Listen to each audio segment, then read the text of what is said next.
Yo, what's going on YouTube?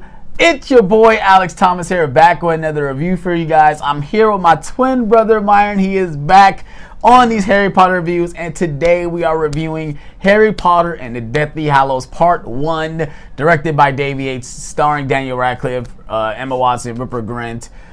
Basically, most of the people that came back from the last movie is in this movie, and this movie is about Harry, Ron, and Hermione are going out to find these Horcruxes to finally defeat Voldemort. This is a two-part story, and obviously we're going to talk about Part 2 next week. But this week we're going to talk about specifically Part 1. Like I said, this is directed by David Yates. We're going to give you our thoughts. Hope you guys enjoyed these reviews. Please hit that like button. Please subscribe for more. More Harry Potter content will be coming in the near future. Hope you guys are ready for that as well. Enough rambling. Let's get into the review. Let's get it. Let's go.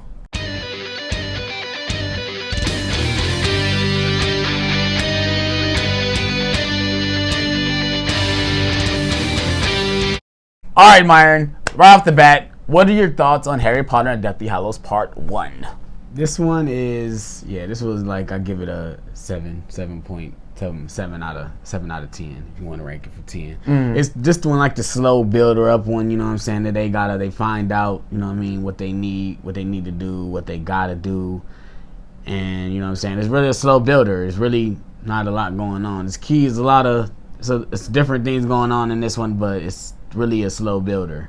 Yeah, I agree. Like there's a lot of stuff that happens in the first act. You got Harry leaving the Dursley house for good, and he gets chased by the Death Eaters. You got that opening scene, which I do love. I actually love the opening where they're, like you said, the tone is very dark and bleak in this one, where you got Hermione like apparating her parents, and you got, like you said, Harry is saying goodbye to the Dursleys, and it feels like it's all coming to an end and they're on to this epic journey. And I do agree, it does get slow after that first act, like once right where the wedding starts, and then they are on the run, and then they go to the Ministry of Magic. Right after that, it stalls where they're in the woods. And the book is like that, too. I remember reading this book. It just felt like they're in the woods, and there's stuff happening in the woods, but it's not... It just makes you want to just hurry up and just go all the way back, go all the way to the Battle of Hogwarts. That's what it makes you want to do, because some of the stuff is not that interesting. Obviously, the only thing that helps these movies is that we care about these characters. Daniel Radcliffe, Emma Watson, and Rupert Grint, they are at the top of their game in this movie. For one, especially like I said, Daniel Radcliffe, he is on the top of his game in this movie.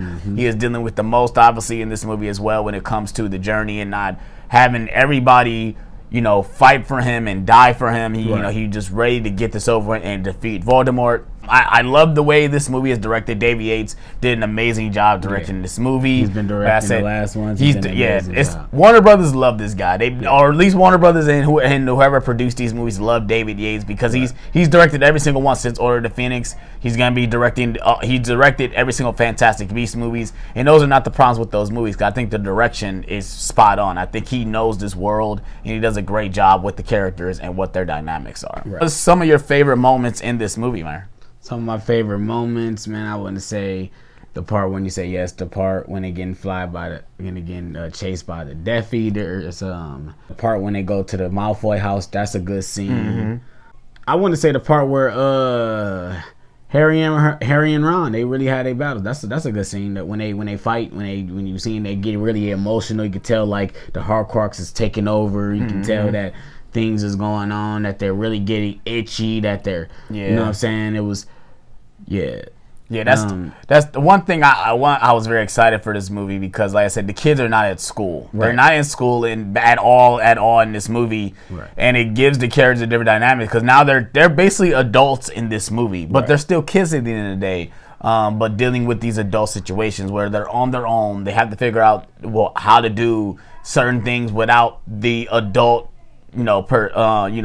people around them. especially obviously Dumbledore dying, so he doesn't have that guidance from Dumbledore, so he has to figure out everything on his own. Yeah, and I have to do it like from where he left off at, like from where Dumbledore left him off at. Right. So like right off the bat, we get, like I said, we get some of the returning characters come back. We got Mad Eye Moody and all the gang from the Order come in and save Harry, or to get Harry transported to another place. And like I said, I do love this scene too, where they get ambushed, and this is where Hedwig dies. Mad Eye Moody, which I didn't like that they killed him off screen. I didn't like that as well. See it? Yeah, we didn't get to see it. And then we, after all that happened, we get. I love the scene where we get Harry gets knocked out. Him and Hagrid are getting chased, and he gets knocked out, and Voldemort comes and tries to get him. And they wand kind of meet, and like he kind of stops him. I do like that scene as well. Like they're always linked. Yeah, the wands are always linked. Well, he just doesn't have the power enough to do it. That's what I took that Voldemort. scene. Voldemort, because he didn't even use his own wand. He used Lucius' wand because he's like, oh, I can't use mine because our wands are twins. Right. We can't kill each other. But he still knows that it's Voldemort. That's what makes it so weird that. There's something going on that they always link. Yeah, for sure.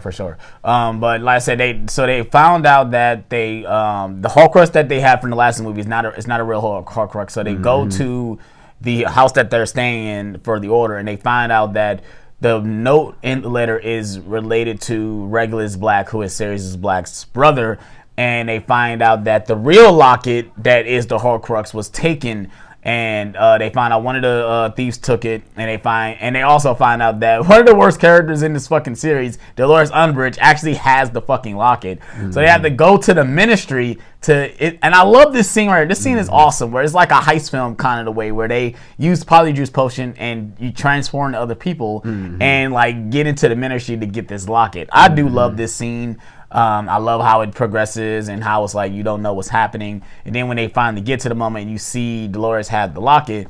And I love that Harry kind of like... She was wearing the locket. She was wearing the locket, and everybody wondered why she was so mean. Yeah, but I think this was after, though. This was after. She didn't have it in the moment to order the Phoenix. She got it afterwards because Mundungus sold it to her, so he doesn't get arrested. Right. Well, basically, she took it from him. And I love this though because you have it's a great scene because you have the Dementors at the top, and then they get unleashed and they get chased by the Dementors, and then it ends with them being chased in the main apron of the Ministry. Everybody. Yeah, and then that's when we get to the parts in the woods, which, like I said right here, this is where it gets slow. Ron is really depressed in this moment because he doesn't know how his family is dealing with all this stuff because he's not with them, and it's really stressing him out. And then that's when we get the scene where Harry and Ron have a little altercation, which is the same way in the book. This is the one thing I got to give credit to both these parts. But like I said, I'm gonna just talk about part 2 just quick. Is that these two movies are so precise when it comes to certain events that happen in the book. Because I remember reading this exact scene, and then another scene where they go to see Gosler's Hollow. That's like a really like in the book, and then another scene where Ron comes back and they have to confront the Horcrux. Right. That is right out the book. I remember watching that scene. I say this is directly out the book. I remember reading all of this, and that's the one thing I got to give credit with. At least these two parts of these movies, because they split it for one because obviously for money, but for two they wanted to add a lot of the stuff in it. They didn't want to cut nothing out because this is a very important it's a very important end. It's the end of the series, so you might as well just add everything you can. Exactly. And I give them credit. It does work. Obviously the movie ends abruptly, but I think to do this in two parts, they had to do it in two parts. It was smart, and it actually got me excited to where we can actually get another year of Harry Potter. Yeah, for sure. Getting the last year. For sure. I remember when the trailer came out for this, and they were just talking about it being in two parts. I was getting kind of upset because I was like, damn, so now I gotta wait again for another movie. But after watching it, especially watching it back to back, it makes sense why they had to split it in two parts. Like I like that they literally jumped from, you know what I'm saying? They jumped from, because you see the part where they go from where Dobby die. After that part. Yeah. It literally immediately starts. It immediately starts. They really just jumped into it. Yeah. So like I said, I love the way this movie is paced. Like I said, it does get slow at certain times. I do think everyone is stellar in this movie. Like I said, of course we get towards the end where they get captured by some snatchers because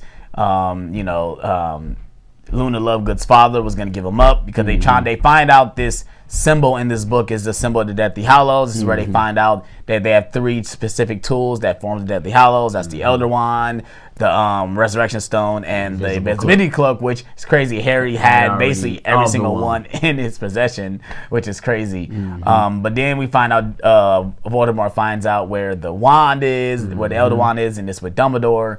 And it's basically all build up to the final battle, which is part 2. And I like I said, if you watch this going in knowing that it's not a part 2, you're probably gonna be disappointed. But if you go into this movie knowing that it's a part 1 and part 2 story, it does work. Even though it ends abruptly and it's like, okay, now I gotta watch the next movie. But it makes sense with the way the movie is structured and how the story is being told. Basically, the next movie is gonna be nothing but non-stop action and battle, and that's where shit really gets real.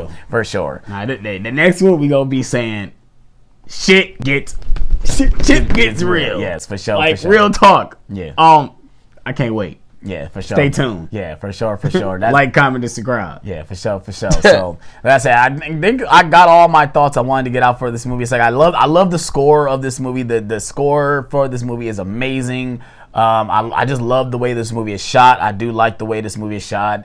I love the dark tones of it. I love how the movie, this movie starts. Yeah. And I think everyone is great in this movie. I think everyone is great. Emma Watson, Rupert Grint, Alan Rickman is amazing in this movie too, with the little screen time that he has. Ray Fiennes as Voldemort is really good in this movie too. I think everyone is stellar. I think everyone is on top of their game because they've been playing these characters for a really long time. So at this point, they know the characters better than any of us does. Right. So at the end of the day, I do think this is a great movie. If I had to score it, it's probably it's a 4 out of 5. Can't give it a 4.5 or a 5 because of those slow moments in the woods. If I had to give it a score out of 10, it'd probably be an 8.5 out of 10. That's my rating. Do you agree? You said you gave it a 7 out of 10. Yeah, 7. Yeah, 7.5. Yeah, that makes sense. That's our thoughts on Harry Potter and the Deathly Hallows Part 1. Like I said, we will be talking about Deathly Hallows Part 2 in a future video. Hope you guys are ready for that as well. If you guys have been enjoying our Harry Potter reviews, please hit that like button. Please subscribe for more. More videos will be coming in the near future if you guys are ready for that as well. If you guys enjoy Blu-ray collection, Blu-ray hunting, trailer reactions. We're almost close. Get my brother to 5K. Trying to hit 5K subscribers by the end of summer. So if you guys can help me on that as well. Come on, hit that like button. Please subscribe. Yes, sir. And we are out. And we'll see you guys. Peace out.